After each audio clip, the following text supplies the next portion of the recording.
What if there was a proven strategy that you can use right now to double or triple your chances of closing your construction projects? Well, there is, and I'm going to share with you exactly how to do that. My name is Daniel Quindemil. I'm a construction consultant and I help contractors grow their business. And I talk to from the smallest contractors to the biggest ones. I work on a national level, so I know what everybody's doing. And today I'm going to give you the 3 best tips on how to close your construction projects. So tip number 1 is going to be hacking the construction sales system. If we know what they're looking for, we know how to hack the system. Tip number 2 is play the game the old school way. I'm going to show you, going back to old school methods, how the biggest GCs are crushing it and the biggest subs are crushing it every day. And tip number 3, the follow-up strategy that is almost guaranteed to close the sale. All right, so tip number 1, how to hack the construction sales system. Now, there's this myth floating around that the low bidder always wins the job. Now, that is true in some cases, but not most cases, actually. A lot of contractors are competing on price. In business, overall, you shouldn't compete on price. You should try to come in at premium rates. But what happens is you have to show your value before you do it. Now, typically, people are going to buy based on either your reputation, your relationship, or your price. And what happens is if you're new to the game, if you're new to a GC or new to a developer, or you're new to an architect, they're not going to know who you are. So you don't have a reputation or a relationship. So you have to start off with competing based on price. Most people, they treat construction like a transactional thing. Oh, you give me your project, I'm going to give you a bid, and then I'm going to cross my fingers. And if I'm the cheapest, think about that. If you are the least expensive, the cheapest, the lowest quality, you're going to get the job. Do you think that you're going to be able to grow a business like that? It is impossible to grow a construction business by being the cheapest. So don't be the cheapest. But we are going to hack the system because our long-term goal is to build that reputation and to build that relationship. So what we're going to do is what I call the break-even strategy. So basically what happens is most contractors, they're trying to squeeze as much as they can out of every job. And I understand why, because when you're only getting a few bids a month, you kind of have to make every single one of them work. You have to make maximum profit. Right now, we're entering a time of recession that people are scared. They want to make as much money as they can. So people are trying to bid as much as possible with the best profits and trying to negotiate hard to try to keep that money. But now a better strategy, it's almost like a newer strategy, is to come in at cost. So that's why I call it the break-even method. You prepare a list of all your costs. It doesn't mean you're not going to eat. What it means is you're going to put your salary, your superintendent's salary, you're going to put all of your labor and materials, your equipment, everything in your estimate. However, what you're going to do is you're going to spread your salary out over all of your jobs, but you're not going to take a company profit, 0%. What happens is your competitors are not going to be able to compete against you. They're going to come in at 10%, 20, 30%. And when your number is way lower than theirs, guess what? That's going to get you a meeting at the negotiating table. And that's what we want, because at that table, we're going to talk about the project. You're going to demonstrate your expertise. You're going to talk about your past projects, and you're going to value engineer, or you're going to add value somehow so that your perceived value can start increasing. Because ultimately, when you get a good reputation in a company and you start building those relationships, that's where your perceived value starts shooting up through the roof. Think about it. Do you have any clients that maybe they're close friends of yours, or maybe people that you've been working with for a long time?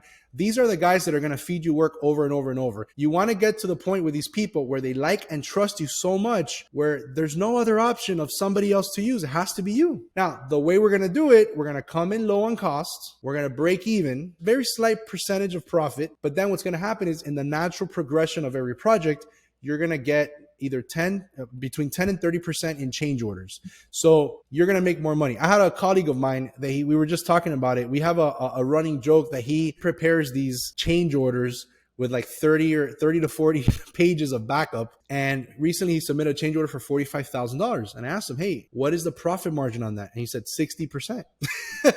So this guy is going to make more than 20 something thousand bucks off of a change order, which might even be more than what his initial profit was. Isn't that crazy? So basically what happens is, when you come in low, you're going to be able to get behind enemy lines so that you can start getting to know the project managers, the estimators, the vice presidents, the principals of the firms, the developers. You're going to get to know all the people behind the scenes, which are the decision makers. These are the gatekeepers that gives you the jobs, and you're going to get to know them. You're going to befriend them. You are going to be the only option for them because you're going to knock it out of the park. So what do you think about that so far? Are you hacking the system, or are you just bidding low to win the jobs? Put your comments below and let me know what you think. Tip number 2, play the game the old school way. What happens is we get lazy with technology.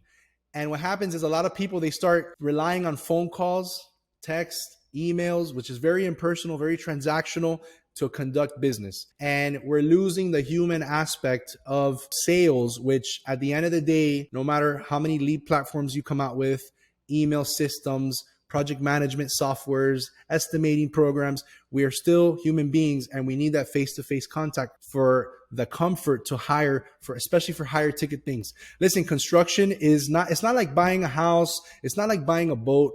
There's a huge level of risk that there's more chances that things go wrong in construction than things going right, if you think about it. So when somebody is going to hire you, they're going to need assurances, 1, that you can do the work, 2, that you're going to do it fast, and 3, that you're going to do it at a good price. And what happens is the only way to do it is playing the game the old school way, which is face to face. We are in a people business. At the end of the day, don't forget that. When you go to people's offices, when you visit them, you want to shake their hand, look each other eye to eye. There's nonverbal communication that goes into when we talk to each other. I think it's, I don't remember what the numbers are, but like 7% of what we say is the actual words, and then 93% are the nonverbals, which is basically your gestures, your confidence, the first impression that you're giving. So I'm very big on dressing to impress. Now, I know we're blue collar guys, but when we start visiting architects, when we start visiting developers, these are white collar guys. These are educated business, numbers, financial guys, design guys. You know, you got to dress the part. So if you're a contractor, you're a sub, or you're a GC, dress to impress. Wear your embroidered shirt. Don't go with jeans. Don't go with your boots. Don't go with drywall dust all over you. Trim the beard. Wear the slacks. Dress like if you were $1 million business owner. Don't dress like the worker. Dress like the business owner, because ultimately that's what our goal is to be $1 million business owner, right? What happens is too many people in this game are playing the game in a transactional format. So I remember when I would put invitations to bid out for subcontractors, I would get proposals back from, like, to me, they're anonymous people, random people. Oh, here's my flooring proposal. Here's my drywall proposal. Here's my paint proposal. I had a guy once, we were doing the construction management for a developer that was building, it was going to be a VA apartment building. And he asked me to get him the subcontractor. So we put out to bid, we got all the bids in, and not one person passed by my office to visit. I couldn't believe it. I got a few phone calls. I got a bunch of emails with a bunch of proposals. And there was one guy that he did call me every single day, over and over and over, which to me gave me the sense of desperation. You also got to time it. You can't just call every single day, because nothing changes from, in a day or two period. So what happens is in construction, we're getting too lazy. It's easy to send an email. Oh, we're busy, so let me just call the guy. Let me not visit him. But at the end of the day, what wins jobs is that 5-minute small talk. If you go to somebody's office and you take the time to drive there, one of the strategies that I always recommend is say, I was in the area, because it doesn't make you look needy or anything like that. You pass by and say, hey, I was in the area. I know you're working on this project. Can we be a part of it? Or, hey, I was in the area. I wanted to get an update on the project that we just submitted a bid for. I wanted to make sure you guys got it. I wanted to see if you had any questions. By the way, what else do you have coming up? Oh, can I get added to your preferred list or your master bid list? So these are all things that can only happen when you're there. When I would do my prospecting through email and phone, it's very easy to hang up the phone. So think about it. If you're a subcontractor bidding for a general contractor, most estimators on the GC side are going to be handling about 5 projects at the same time, estimating wise. So if there's 15 or 20 trades bidding projects, and there's 3 trades each times 5 jobs, that's like hundreds and hundreds and hundreds of proposals coming in. So you're just a number. Remember that. So the way that you take yourself out of being the number is playing the game the old school way. Pass by their office and visit them, shake their hand, talk to them for a couple minutes. They're going to have the common courtesy to shake your hand, talk to you for a couple minutes, and that's going to build a rapport. And there's this concept in psychology called the mere exposure effect. It's very big in the marketing world, where basically the more touch points you have, whether it's an email, a text, a phone call, an advertisement, a visit, whatever it is, those are all touch points. The more of those you have over a certain amount of time, the more the people are going to like and trust you. There's familiarity there. They trust you. They know who you are. They start seeing that you start building a relationship with a person. So that's what we want to do to win this game. Hey, so how are you submitting your bids? Are you being transactional, or are you taking the time to be a people person? If you're liking these tips so far, go ahead and subscribe below so you can get notified every time we release another video just like this. Tip number 3, the follow-up strategy that wins projects. So now tip number 3 is all about follow-up. You've spent the time to get the lead. You've prepared your estimate, your proposal, you've submitted it. Now, what most contractors do that is a critical mistake is that they do this. They cross their fingers and they hope for the best. We've been talking about the old school way, visiting people door to door, talking to them. This is what you need to do in your follow-up. So you need to have a combination of phone calls, emails, and visits. And what I recommend is what you do is as soon as you submit your proposal, you got to call them right away and make sure that they received it. Because the worst thing that can happen is that they're getting hundreds and hundreds of proposals for these projects, and that maybe your email gets lost in the clutter, or maybe it ends up in spam. You don't want that to happen. Estimating a job can take hours and hours and days sometimes. And if you have invested money in estimating with your employer or outsourcing it, you don't want to waste your money or your time. You want to make sure that they got your proposal and they're considering it. Then the next phone call that you need to make is going to be 1 week later. Nothing's really going to happen in that 1 week period, but you just want to stay in top of mind because you want to start getting feedback, because this feedback that you get is going to give you the opportunity to adjust your bid. Maybe you're bidding to an architect, maybe to a developer, maybe to a GC. But what's going to happen is they're going to give you feedback on your price. And maybe if you have some time, you visit them, because you're going to get better feedback through an actual visit. They're going to give you feedback on your number. 9 times out of 10, they're going to use this language. You're 20% too high. Your competitors are, you're the high bidder right now. What can you do to sharpen the pencil? Oh, we're over budget. Don't be surprised that they always tell you you're over budget, because they're always over budget. Or they're just going to use that as a tool. It's like in the GC manual or the architecture manual, like try to get 20% by telling them that they're too expensive. That's kind of like buyout 101. That's what we all say.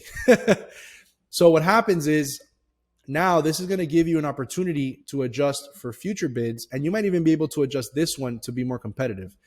The market's always changing up and down. So if they're telling you, hey, your price is kind of low, we're kind of scared to use you, it might be that your price is okay. Maybe you're working from a home office. Maybe you're just a one-man operation. You don't have a lot of overhead. That could be, to some developers, hey, this guy's a red flag because his price is too cheap. We don't really want to use him. So you got to get that feedback too, to adjust your price for the next one, because on the next job, you might be able to increase whatever your bid is, throw in some more overhead, throw in some more profit, because you want to look competitive. And the same way that being too high will lose you the job, you can also lose by being too low. Again, not that your bid is bad, but if you're a smaller operation, you're going to have less expenses. So it's going to look like your number's too low, and it's going to scare them. So now after that 1 week point, adjust your bid, resubmit. And then what you're going to want to do is give it about 2 more weeks, and a visit is in order. You should alternate a visit, then a phone call, then an email, and vice versa. Don't do like visit, because that gets kind of annoying. Don't do phone call. I had a guy once, we were doing this big apartment building. He was bidding for the shell scope, which is the concrete, the CMU, and the trusses. And it was a multi-million-dollar project. I didn't know this guy, and all he would do was call me every day or every 2 days. Hey, I just wanted to check on, on the update. I'm like, nothing's changed in 2 days. Hey, I want to check in on the update. Nothing's changed since the last time I called you. Hey, no, I'm just trying to see because I'm planning my end of year operations and blah, blah, blah.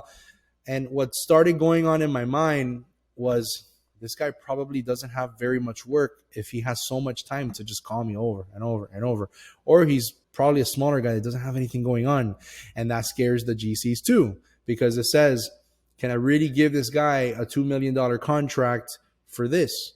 And that's where you got to be careful with. You almost kind of have to see it like dating. When you get a phone number, you don't call right away, or maybe you call, but you're not going to call back to back to back to back and visit and pass by and visit. You're going to get annoying. So don't do that.